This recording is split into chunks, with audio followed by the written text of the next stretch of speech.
اعوذ باللہ من الشیطان الرجیم بسم اللہ الرحمن الرحیم لیس بامانیکم نہیں ہے تمہاری آرزوؤں کے ساتھ تمہارے امیدوں کے ساتھ معاملہ ولا امانی اہل الکتاب اور نہ اہل کتاب یہود و نصارہ کی آرزوؤں کے ساتھ بلکہ من یعمل سوءا جو شخص برا عمل کرے گا یجز بہ اس کو اس کا بدلہ دیا جائے گا ولا یجد له من دون اللہ اور نہیں پائے گا وہ اپنے لیے اللہ کے سوا ولیا کوئی اور کارساز ولا نصیرا اور نہ کوئی مددگار ومن یعمل من الصالحات من ذکر او انثی اور جو شخص بھی نیک اعمال کرے گا چاہے وہ مرد ہو یا عورت ہو وہو مؤمن بشرطے کہ وہ ایمان رکھتا ہو فاولئک یدخلون الجنہ پس یہی لوگ جو ہیں وہ داخل ہوں گے جنت میں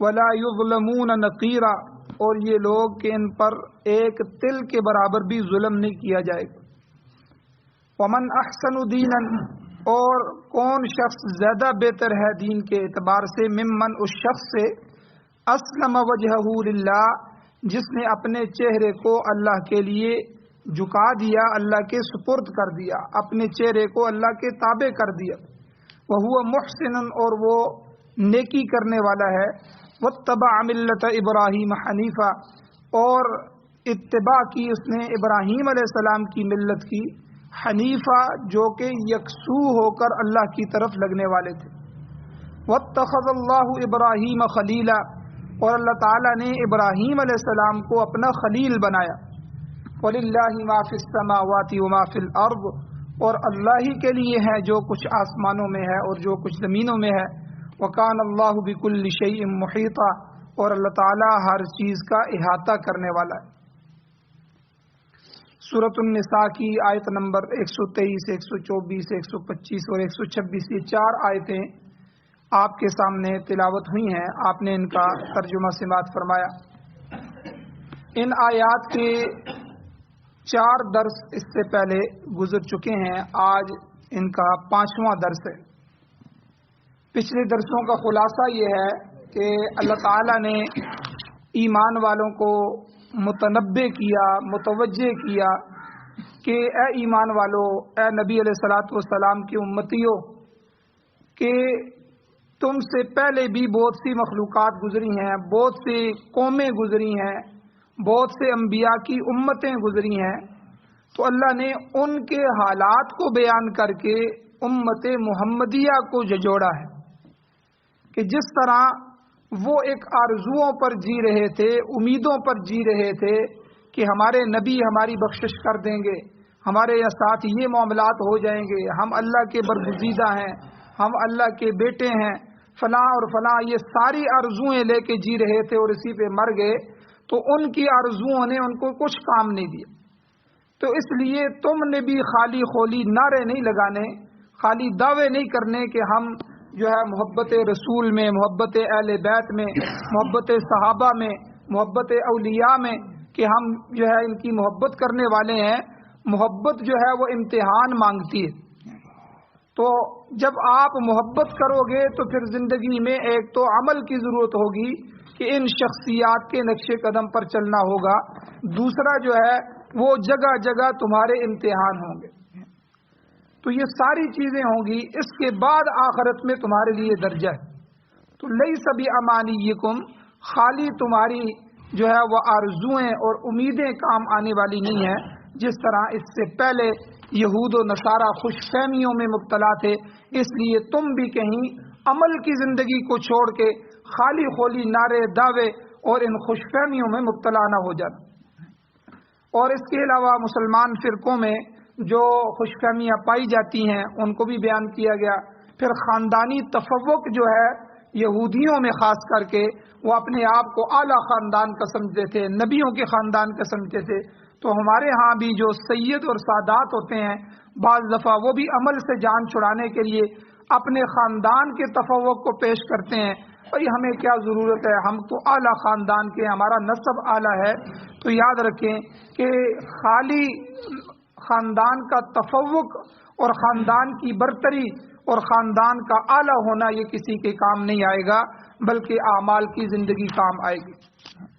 اور شاہ ولی اللہ محدث دہلوی رحمۃ اللہ علیہ کا فلسفہ بھی پیچھے درس میں گزر چکا ہے کہ آپ فرماتے ہیں کہ لا یدع عاصیا، اللہ کا قانون ہے کہ اللہ کسی مجرم کو، کسی گناہگار کو دنیا اور آخرت میں سزا دیے بغیر نہیں چھوڑیں گے۔ دنیا کی سزا تو یہ ہے کہ اللہ اسباب کو باقی رکھتے ہیں، اسباب کو معطل کیے بغیر دنیا میں ہی سزا دیتے ہیں۔ اللہ کسی چیز کو چھینتے نہیں ہیں، جوانی کو ختم نہیں کرتے، اولاد چھین نہیں لیتے، بلکہ اللہ تعالیٰ انہی چیزوں میں رکھ کے اللہ ذلیل کر دیتے ہیں، عہدے والوں کو عہدے میں رکھ کے اللہ ذلیل کر دیتے ہیں۔ تو دنیا میں اسباب کے ہوتے ہوئے سزا مل جاتی ہے، اور آخرت میں، آخری جہان میں، اگلے جہان میں جب اسباب نہیں ہوں گے، اسباب منقطع ہو جائیں گے، پھر قطعی اور اٹل اور آخری سزا اللہ ان کو دیں گے۔ تو چنانچہ نجات کا دار و مدار عمل پر ہے، لہذا کوئی برا عمل کرے گا اس کا بدلہ پائے گا، اچھا عمل کرے گا تو اس کا بدلہ پائے گا۔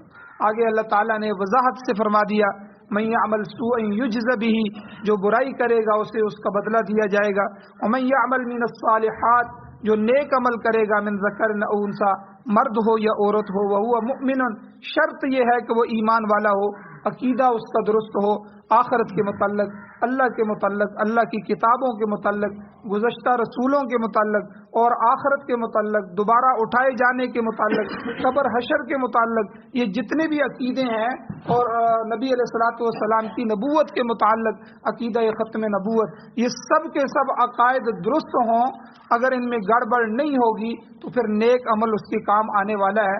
فَأُولَٰئِكَ يَدْخُلُونَ الْجَنَّةَ، ان لوگوں کو جنت میں داخل کیا جائے گا، وَلَا يُظْلَمُونَ نَقِيرًا، ایک تل کے برابر بھی ان پر ظلم نہیں ہوگا۔ پھر آگے اللہ تعالیٰ نے بہترین دیندار آدمی بتایا کہ بہترین دیندار، بہترین دین والا کون ہے؟ وَمَنْ أَحْسَنُ دِينًا مِمَّنْ أَسْلَمَ وَجْهَهُ لِلَّهِ، بہترین دیندار وہ ہے جو اپنے آپ کو اللہ کے سپرد کر دے۔ اسلام، اسلم اور مسلمان، یہ مسلمان کا معنی یہی ہے۔ سلیم یسلم کا معنی ہوتا ہے اپنے آپ کو کسی کے سپرد کر دینا، اپنی حیثیت کو ختم کر کے اپنے آپ کو کسی کے حوالے کر دینا۔ اس کو جیسے کہتے ہیں جی میں تسلیم ہو گیا، تسلیم ہونے کا مطلب یہ کہ میں جھک گیا، میری معاملات ختم ہو گئے، اب میری کوئی بات نہیں ہے، آپ جو فیصلہ کر دیں۔ تو مسلمان بھی یہی ہے، مسلمان اور اسلام کا مطلب بھی یہی ہے کہ آدمی اپنے آپ کو اللہ کے سامنے جھکا دے، اے اللہ میری کوئی حیثیت نہیں ہے، میری بات کا کوئی وزن نہیں ہے، میرے کوئی معاملات نہیں ہے، جو آپ نے میرے لیے طے کرنا ہے، یہ جائز ہے، یہ ناجائز ہے، یہ حلال ہے، یہ حرام ہے، یہ کرنے کی چیزیں ہیں، یہ نہ کرنے کی چیزیں ہیں، اے اللہ میرا کوئی بس نہیں ہے، میں اپنے آپ کو آپ کے سپرد کرتا ہوں، آپ کے دین اور شریعت کے سپرد کرتا ہوں کہ جو میرے لیے آپ فیصلہ کریں میں اسی پہ راضی ہوں۔ یہ مسلمان۔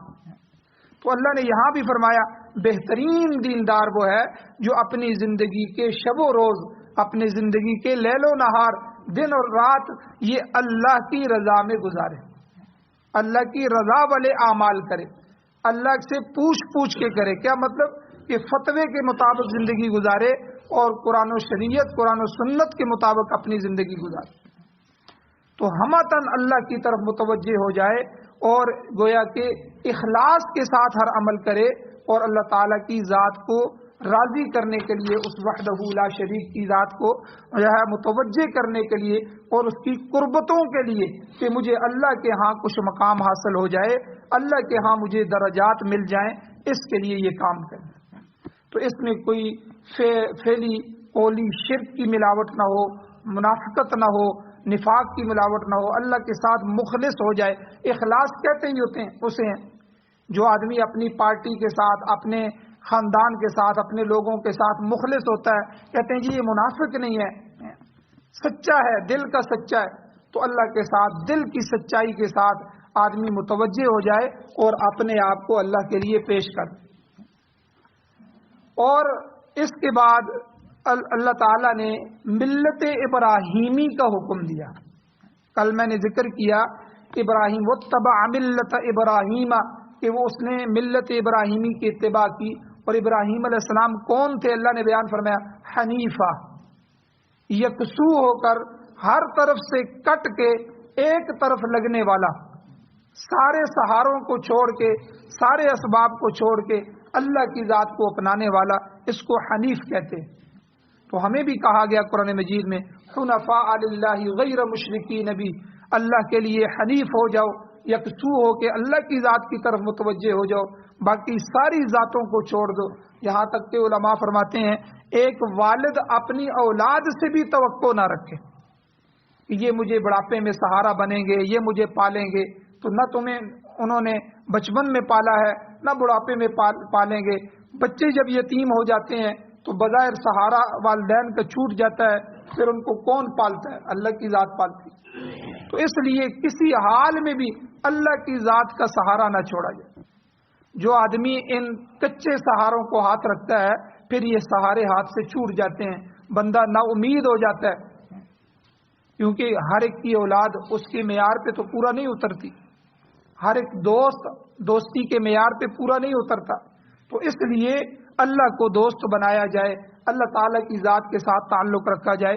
یہ ابراہیم علیہ السلام کی صفت تھی، حنیفہ حنفا، کہ علیحدہ ہو کے سب سہاروں سے جو ہے علیحدہ ہو کے ان سے کٹ کر اللہ کی طرف۔ اور پھر اللہ نے نتیجہ کیا دیا؟ اس حنیفیت کی وجہ سے اللہ تعالیٰ نے ثمرہ کیا مرتب فرمایا کہ اللہ کہتے ہیں واتخذ اللہ ابراہیم خلیلا، اللہ نے پھر ابراہیم علیہ السلام کو اپنا خلیل بنا لیا۔ تو خلیل کا معنی میں نے کل بھی ذکر کیا تھا کہ خلیل کا معنی یہ ہے کہ دوست، دلی دوست۔ اللہ تعالیٰ نے ابراہیم علیہ السلام کو اپنا دوست بنایا، اپنا خلیل بنایا۔ اور مسلم شریف میں نبی علیہ السلام کے لیے بھی آیا ہے اتخذ اللہ صاحبکم خلیلا، اللہ نے تمہارے اس دوست کو اپنا خلیل بنایا۔ اور ترمذی میں حبیب کا لفظ بھی آیا، اللہ کے نبی اللہ کے خلیل بھی تھے، خلیل اللہ بھی تھے اور حبیب اللہ بھی تھے، اللہ کے حبیب بھی تھے۔ تو یہاں پر جو ہے خلیل کا ایک عام فہم معنی وہ میں نے کہا کہ دوستی کا تعلق یاد رکھیں دل کے ساتھ ہوتا ہے، دل کی انتہائی محبت کو جو ہے وہ دوستی کہتے ہیں، خلیل کہتے ہیں۔ چنانچہ ابراہیم علیہ السلام اس لحاظ سے خلیل ہیں کہ انہیں اللہ تعالیٰ سے غایت درجے کی محبت تھی، جس محبت کی وجہ سے وہ آدمی، وہ ابراہیم علیہ السلام اللہ کے حکم کی تعمیل میں ہمیشہ مستعد اور تیار رہتے تھے۔ وہ ابراہیم علیہ السلام کا مشہور واقعہ میں نے پہلے بھی بیان فرمایا کہ ایک دفعہ فرشتہ انسانی شکل میں آیا اور ان کا امتحان کیا۔ تو فرشتے نے آ کے اللہ کی پاکی، اللہ کی بزرگی، اللہ کی تقدیس بیان فرمائی، سبحان ذی الملک والملکوت، سبحان ذی العزت والعظمہ والہیبہ والقدرہ والجبروت، یہ اللہ کی صفات اس نے بیان فرمائی۔ تو ابراہیم علیہ السلام کو اتنی لذت آئی اپنے محبوب کا نام سن کے، اللہ کا نام سن کے، چونکہ جو دل میں بسا ہوتا ہے اس کا کوئی تذکرہ بھی کر دے تو انسان خوش ہو جاتا ہے۔ تو جب اللہ کا نام آیا، اللہ کا تذکرہ آیا، اللہ کی پاکی بیان ہوئی، اللہ کی تقدیس بیان ہوئی، اور پھر فرشتے کی زبان سے، تو ابراہیم علیہ السلام کا دل مچل گیا اور انہوں نے کہا کہ اے فلاں آدمی جو ہے تو دوبارہ اللہ کا ذکر بیان کر، تو دوبارہ اللہ کی پاکی بیان کر۔ انہوں نے کہا کہ میں اس کے بدلے میں کچھ چیز چاہوں گا، ویسے تو اللہ کی پاکی نہیں بیان کروں گا۔ انہوں نے کہا میں اپنی آدھی بکریاں، آدھا ریوڑ تمہیں دیتا ہوں کہ تم اللہ کا نام بیان کرو۔ انہوں نے پھر اللہ کا نام بیان فرمایا، پھر اللہ کی پاکی بیان فرمائی انہی الفاظ کے ساتھ۔ ابراہیم علیہ السلام نے کہا میرے یار کا تذکرہ دوبارہ فرماؤ، اللہ کا تذکرہ کرو، پھر اللہ کی پاکی بیان کرو۔ تو جس آدمی کو اللہ کے نام کی چاشنی لگ جاتی ہے، اللہ کے نام کی مٹھاس ہو جاتی ہے، تو پھر اللہ کی ضربیں لگاتا ہے، پھر وہ اس کا دل اللہ کے نام سے خوش ہو جاتا ہے، اللہ اس کے دل میں بس جاتا ہے، پھر اللہ کا غیر اس کے دل میں نہیں آتا۔ تو ابراہیم علیہ السلام نے پھر تقاضا کیا، اس نے کہا کہ نہیں آپ مجھے اور دیجئے۔ اور آدھی بکریاں بچ گئی تھیں، آدھا ریوڑ، انہوں نے کہا یہ بھی آپ لے لیجئے، آپ اللہ کا نام بیان فرمائیے۔ انہوں نے پھر اللہ کی تقدیس کی، انہوں نے پھر تقاضا کیا، انہوں نے کہا کہ اب کیا دو گے؟ انہوں نے کہا یہ بکریاں تو دے دی ہیں، اب میں اس کے بدلے میں ساری زندگی آپ کا چرواہا بننے کے لیے تیار ہوں کہ آپ کا نوکر اور غلام بن کے ان بکریوں کو چراؤں گا، مجھے اللہ کی پاکی بیان کر کے سناؤ۔ تو یہ وہ محبت تھی ابراہیم علیہ السلام کے دل میں کہ انتہائی محبت، اسی لیے یہ محبت کسی غیر کے ساتھ جائز نہیں ہے، جو اللہ کے ساتھ۔ یہ تو خلیل کا ایک معنی۔ خلیل کا دوسرا معنی یہ ہے کہ ابراہیم علیہ السلام نے اپنی کسی حاجت کو بھی اللہ کے سوا کسی دوسرے کے سامنے پیش نہیں کیا۔ دنیا میں اسباب کے درجے میں بعض دفعہ ہم کسی سے مدد لے سکتے ہیں، تحت الاسباب، یہ فلاں کام ہمارا کر دیجئے، اس میں ہماری سفارش کر دیجئے، کسی طرح کی مدد لے سکتے ہیں اسباب کے تحت۔ لیکن ابراہیم علیہ والسلام ایسے خلیل تھے، اس کا ایک معنی یہ، دوسرا معنی یہ ہے کہ اپنا جو ہے اللہ کے سوا اپنی حاجت کو کسی کے سامنے نہیں رکھا۔ بلکہ مشہور واقعہ ہے کہ جب ابراہیم علیہ السلام کو آگ میں ڈالا جا رہا تھا تو امتحان کے لیے وہاں بھی فرشتے آئے۔ پہلے سے ہی امتحان ہو رہا تھا کہ ابراہیم علیہ السلام کو آگ میں ڈالا گیا تو اس میں بھی فرشتے امتحان کے لیے آئے، اور انہوں نے آ کے عرض کیا کہ اگر آپ کو ضرورت ہو تو ہم آپ کی مدد کرنے کے لیے تیار ہیں۔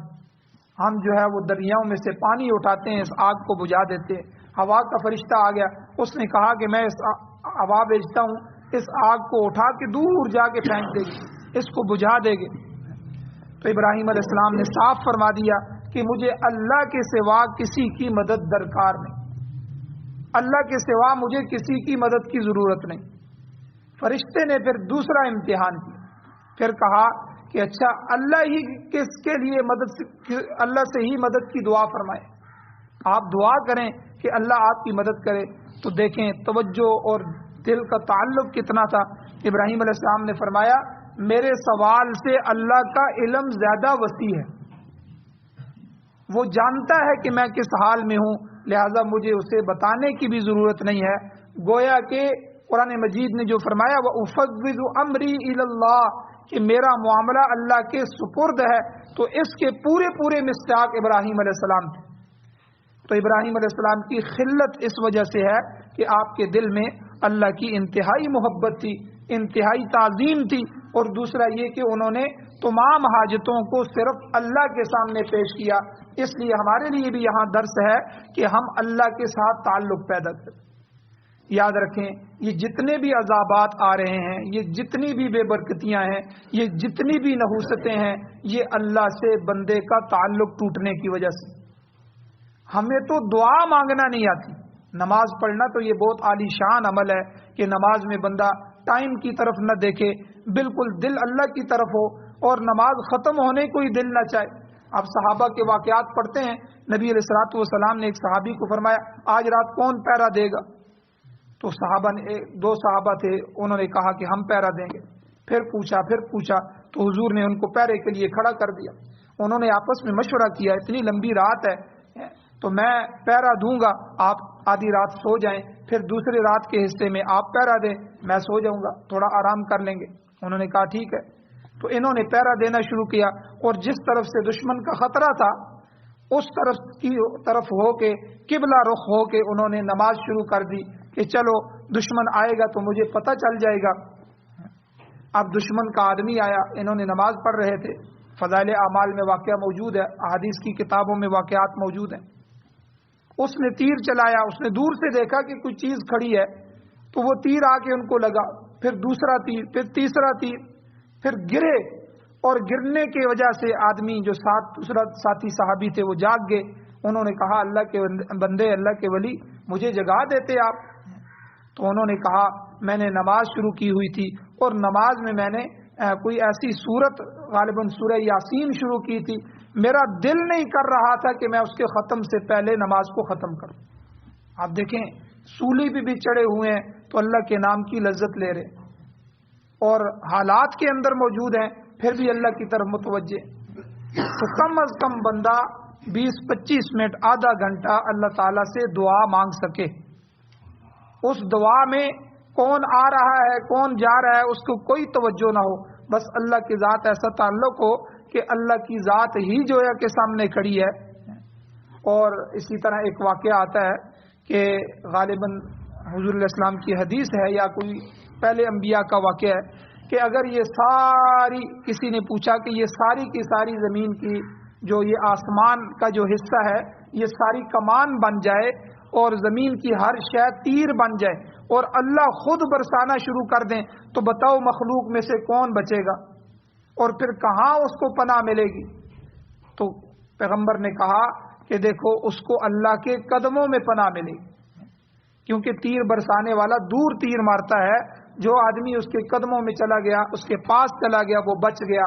تو گویا کہ ہم نے اللہ کے قدموں میں جانا ہے، اور ان حالات سے نکلنے کے لیے یہ بادشاہ، یہ وقت کی حکومتیں یہ کچھ بھی نہیں کر سکتی، ٹھیک ہے، یہ تو خود محتاج ہیں، اللہ تعالیٰ ہی اس نظام کو چلانے والے ہیں۔ اس لیے ہماری جو ہے وہ نجات اور ہمارے مسائل کا حل اللہ کی ذات کے ساتھ، ربط کے ساتھ ہے۔ تو ابراہیم علیہ السلام کا آپ تعلق دیکھیں، اللہ نے خلیل بنایا تو خلیل کہتے ہی ہیں کہ اللہ کی ذات کے علاوہ کسی کے سامنے اپنی حاجت کو پیش نہ کریں۔ اسی طرح حضرت ابراہیم علیہ السلام کی طرح حضور خاتم النبیین صلی اللہ علیہ وسلم بھی اللہ کے خلیل ہیں۔ آپ نے بھی فرمایا، حضور نے فرمایا ایک حدیث میں، اگر میں کسی انسان کو اپنا خلیل بناتا تو حضرت ابو بکر صدیق رضی اللہ تعالیٰ کو بناتا، مگر تمہارے صاحب کو اللہ نے اپنا خلیل بنایا۔ تو اس کا مطلب یہ ہے کہ یہ جو دل کا خانہ ہے یہ صرف خدا تعالیٰ کے لیے ہے، اور حبیب کا معنی یہ ہے کہ اللہ تعالیٰ کو حضور نبی کریم صلی اللہ علیہ وسلم سے خصوصی محبت ہے۔ خلیل یعنی آدمی اللہ سے محبت کرے اور حبیب اللہ اس آدمی سے محبت کرنا شروع کر دے۔ تو ابراہیم خلیل اللہ تھے کہ ان کو اللہ سے اتنی محبت تھی، اللہ کی نام کی تعظیم اتنی تھی، اور ہمارے نبی صلی اللہ علیہ وسلم اللہ کے حبیب بھی تھے کہ اللہ کو اپنے محبوب سے محبت تھی۔ تو یہ درجہ خلیل سے بھی اعلیٰ ہوتا ہے حبیب اللہ کا۔ تو اللہ کے نبی صلی اللہ علیہ وسلم سے اللہ کو خصوصی محبت تھی، جس کی وجہ سے آپ حبیب اللہ بھی ہیں۔ تو آخر میں اللہ تعالیٰ نے پھر اپنی ذات کو، اپنی صفات کو بیان فرمایا، وَلِلَّهِ مَا فِي السَّمَاوَاتِ وَمَا فِي الْأَرْضِ۔ لوگوں، یہ جو کچھ بھی آسمانوں میں، جو کچھ بھی زمینوں میں تمہیں نظر آ رہا ہے، یہ کوئی بھی اس کا مالک نہیں ہے۔ یہ ہم اپنے زمینوں کے بھی مالک نہیں ہیں، ہم اپنے مکانوں کے بھی مالک نہیں ہیں، انہوں نے ہم سے چھوٹ جانا ہے۔ یہ مٹی گارے کے سودے ہیں، یہ مٹی گارا یہاں ہی رہ جائے گا، ہم نے اللہ کی طرف جانا ہے، اور یہ ساری ملکیتیں اللہ کی ہیں۔ وَلِلَّهِ مَا فِي السَّمَاوَاتِ وَمَا فِي الْأَرْضِ۔ جو کچھ بھی آسمانوں میں تمہیں نظر آ رہا ہے، یہ نظام، یہ سورج، یہ چاند، یہ ستارے، یہ کمندائیں، یہ سیارے، یہ سیارچے، یہ سارے کے سارے نظام یہ اللہ کے ہیں۔ اور جو کچھ بھی تمہیں زمین میں یہ دھاتیں، یہ سونا، یہ پٹرول، یہ چاندی، یہ جپسم، اور یہ طرح طرح کی دھاتیں اور نعمتیں اور انعامات اور سبزیاں اور پھل، اور یہ ساری کی ساری چیزیں، یہ سب اللہ کی ملکیت میں ہیں۔ کوئی آدمی مکھی کا ایک پر نہیں بنا سکتا، تو کسی کی اتنی قدرت بھی نہیں ہے کہ وہ ایک فروٹ کا دانہ بنا سکے۔ تو اس لیے یہ سب کچھ اللہ تعالیٰ ہی بنانے والے ہیں، اور یہ سب کچھ اللہ کا ہے۔ وَكَانَ اللَّهُ بِكُلِّ شَيْءٍ مُحِيطًا۔ اللہ تعالیٰ ہر چیز کو احاطہ کرنے والا ہے، اللہ نے ہر چیز کو گھیر کے رکھا ہے۔ تو اللہ نے ان دو صفات میں کو ذکر فرمایا۔ اکثر لوگ ان دونوں صفتوں میں بہک جاتے ہیں اور شرک کرتے ہیں۔ ایک ہے تصرف، کہ جب زمین و آسمان کی ہر چیز کا مالک خدا ہے تو پھر کائنات میں تصرف کا حق بھی اسی کو ہے۔ مگر لوگ کیا کہتے ہیں جی، یہ تصرف، اس میں شرک شروع کر دیتے ہیں، یہ قبر والے بھی تصرف کر سکتے ہیں، یہ فلاں قبر والا بھی میری حاجتیں پوری کر سکتا ہے، فلاں بزرگ اور فلاں ولی اور فلاں نبی بھی مجھے دے سکتا ہے، فلاں کچھ لوگوں کے عقائد تھے کہ وہ فلاں فرشتوں سے مدد مانگتے تھے، کچھ جنات سے مدد مانگتے تھے کہ یہ بھی کائنات میں تصرف کر سکتے ہیں۔ نفع نقصان، زار اور نافع جو ہے یہ اللہ تعالیٰ کی ذات ہے۔ کوئی بھی متصرف فی الامور جو ہے وہ صرف اللہ کی ذات۔ تو دوسری صفت یہاں اللہ تعالیٰ نے محیطہ بیان فرمائی، احاطہ، یعنی ہر چیز کا احاطہ کرنا، اسے قابو میں رکھنا، یہ بھی اللہ کی خاص صفت ہے۔ احاطہ دو چیزوں کے ساتھ ہوتا ہے، علم کے ساتھ اور قدرت کے ساتھ۔ علم کے ساتھ اللہ بھی محیط ہے، یعنی بکل شیء علیم، ذرے ذرے کا علم اللہ کو ہے۔ ہمیں تو یہ پتہ نہیں ہے، ہم یہاں بیٹھے ہیں، ہماری بیوی کیا کر رہی ہے، ہمارے بچے کیا کر رہے ہیں، ٹھیک ہے، ہمارے بھائی کیا کر رہے ہیں، ہمیں تو یہ بھی پتہ نہیں ہے۔ ہمیں تو اتنا بھی علم نہیں ہے ہمارے پیٹھ کے پیچھے بیٹھا ہوا بندہ کیا کر رہا ہے، ہمارے سامنے بیٹھا ہوا بندہ کیا سوچ رہا ہے. ہمارا علم تو بس اتنا سا ہے. اللہ تعالیٰ جو ہے ذرے ذرے کا علم رکھنے والے. اللہ کا علم پوری کائنات پوری چیزوں کا احاطہ کیے ہوئے. اور دوسرا اللہ کی قدرت کے اعتبار سے بھی اللہ تعالیٰ ہر چیز پر قبضہ قدرت والا ہے. قبضہ قدرت اسی کا ہے، اس کا حکم چلتا ہے، اس کے حکم کے بغیر کچھ بھی نہیں ہو سکتا. لہذا قدرت بھی اللہ کی ہر ایک پوری کائنات کو گھیر کے رکھے ہوئی ہے. پہلے سائنسدان جو ہوتے تھے، سائنسدان اس کا انکار کرتے تھے. وہ کہتے تھے سبب اور مسبب جو ہے یہ ایک دوسرے کے ساتھ لازم ملزوم ہے. چھری ہے تو وہ کاٹے گی، آگ ہے تو وہ جلائے گی. دنیا کی سائنس اسلام کو نہیں مانتی تھی، معجزات کو نہیں مانتی تھی، کرامات کو نہیں مانتے تھے. تو اب جو ہے انہوں نے اس کو تسلیم کر لیا ہے سائنس نے بھی کہ سبب اور مسبب جو ہے اس کے درمیان کوئی ایک ذات موجود ہے. جو ذات چاہے تو وہ سبب سے ہو سکتا ہے، اگر وہ ذات چاہے تو سبب سے نہیں ہو سکتا. سبب سے نہیں ہونا. اب شادی ہوگی تو اولاد ہوگی. کئی لوگوں کی شادیاں بھی ہو جاتی ہیں، 2 2 3 3 بھی ہوتی ہے، تب بھی اولادیں نہیں ہوتی. اب سبب سے اولاد تو نہیں ہو رہی. اللہ تعالیٰ نے اپنے انبیاء پر معجزات بھیجے اور ان معجزات کے ذریعے یہ بتا دیا کہ اسباب بھی پیدا کرنے والی اللہ کی ذات ہے اور اسباب سے کرنے والی بھی اللہ کی ذات ہے، اسباب سے نہ کرنے والی بھی اللہ کی ذات. اب ابراہیم علیہ السلام کو دیکھیں کہ اب آگ کا کام جلانا ہوتا ہے اور آگ ان کے لیے گلے گلزار بن گئی، آگ ان کے لیے ٹھنڈی ہو گئی، آگ ان کے لیے جنت بن گئی. اور چھری کا کام کاٹنا ہے. وقت کا پیغمبر ابراہیم علیہ السلام اپنے بیٹے اسماعیل علیہ السلام کے گلے پہ چھری رکھ کے چلا رہا ہے اور چھری نہیں کاٹ رہی. پھر جب کاٹنے پہ آئی تو جنت سے مینڈا لایا گیا، اس کو اس نے کاٹ دیا. تو اس لیے سبب جو ہے وہ ہم نے اختیار تو کرنے ہیں، ہمیں حکم دیا گیا ہے اسباب کو اختیار کرو، لیکن اسباب پر یقین نہیں رکھنا.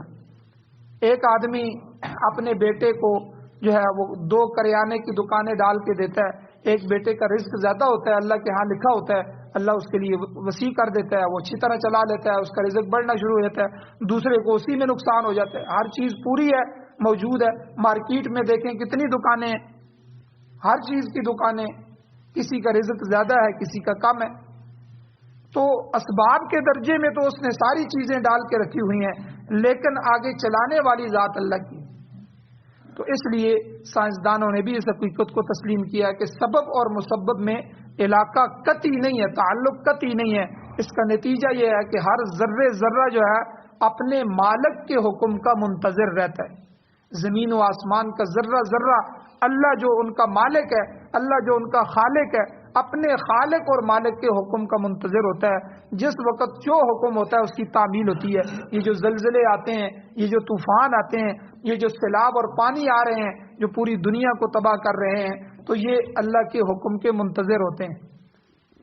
تو اللہ جب ان کو کہتا ہے تو یہ برسنا شروع ہو جاتے ہیں. تو بہرحال امام شاہ ولی اللہ محدث دہلوی رحمۃ اللہ علیہ فرماتے ہیں اگرچہ اللہ تعالیٰ نے سبب اور مسبب کو قائم رکھا ہے اور عام طور پر اس اصول کو نہیں اللہ توڑتے، مگر جب چاہے تو اللہ اس کو توڑ دیتا ہے. اور اس کی کتنی جو ہے مثالیں دنیا میں ہمارے سامنے موجود ہیں. تو بہرحال معلوم یہ ہوا ان آیات سے کہ تصرف اللہ کے قبضے میں ہے، وہی احاطہ کرنے والا ہے.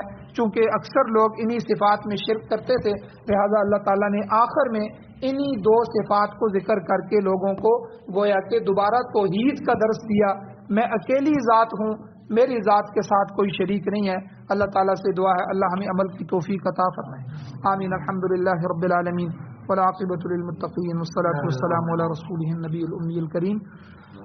اللهم ربنا آتنا فی الدنیا حسنۃ وفی الآخرۃ حسنۃ وقنا عذاب النار. یا اللہ ہماری کمیوں کوتاہیوں کو معاف فرمائیے، درگزر فرمائیے، صغیرہ کبیرہ گناہوں کو معاف فرمائیے. یا اللہ اپنی ذات کے ساتھ تعلق نصیب فرمائیے، اپنی ذات سے مانگنا نصیب فرمائیے، اپنی ذات کے سامنے جھکنا نصیب فرمائیے. یا اللہ قرآن و سنت یہ آپ کا دستور ہے، آپ کی طرف سے آئین ہمیں دیا گیا ہے، زندگی گزارنے کے لیے دستور حیات ہے. یا اللہ ہمیں اس پر عمل کرنے کی توفیق عطا فرمائے. قرآن و سنت کو پڑھنے کی، پڑھانے کی، سننے سنانے کی، سمجھنے کی، سمجھانے کی اور آگے دنیا میں اس کو پھیلانے کی، اشاعت کرنے کی توفیق عطا فرمائے. یا اللہ قرآن و سنت والی حکومتیں نصیب فرمائیے، نیک صالح حکمران نصیب فرمائیے۔ یا اللہ برے لوگوں سے، بری مجلسوں سے، جہاں مرد و عورتیں اکٹھی ہوتی ہوں، ناچ گانے ہوں، یا اللہ ایسے حکمرانوں سے، ایسے بدباطن لوگوں سے یا اللہ ہمیں محفوظ فرما۔ نیک صلحاء لوگوں سے ان کی مجلسیں اختیار کرنے کی توفیق عطا فرما۔ یا اللہ جمہوریت سے ہمارا جان چھڑا، یا اللہ پوری دنیا میں خلافت کا نظام نصیب فرما، قرآن و سنت کا نظام نصیب فرما، اپنے اس کتاب کا نظام نصیب فرما، اپنے نبی کا نظام نصیب فرما، صحابہ والا نظام نصیب فرما۔ جو پریشان حال ان کی پریشانیوں کو دور فرما، ہماری اولادوں کو صحت عطا فرما۔ یا اللہ پوری دنیا میں امت مسلمہ کی حفاظت فرما۔ یا اللہ جو بیمار ہیں ان کو شفا عطا فرما، جو ایمان کی حالت سے جا چکے ہیں ان سب کی بخشش فرما۔ صلی اللہ تعالی علی خیر خلقہ محمد وآلہ واصحابہ اجمعین برحمتک یا ارحم الراحمین۔